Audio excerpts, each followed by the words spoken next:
থ কি লাগে কয় এতিয়া হে মা লক্ষ্মী তুমিতো জানাই মই তোমাৰ পৰা কোনো তুমি একো বিচৰা নাই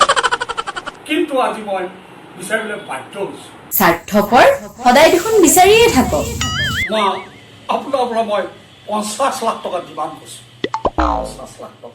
50 লাখ টকা দি কি হ'ব কি নহয় মা চৰি মা 1 কোটি টকা ডিমাণ্ড কৰিছো 1 কোটি টকা দিলে মোৰ চব সমস্যা সমাধান হ'ব মা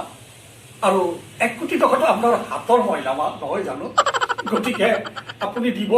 আৰু তাৰে মই 10% মানে 10 লাখ টকা বেছি মা 5 লাখ টকা আপোনাৰ চৰণত প্ৰসাদ হিচাপে আগবঢ়াম মই গেৰেণ্টি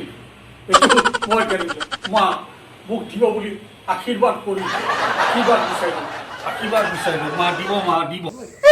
টকা গছত লাগে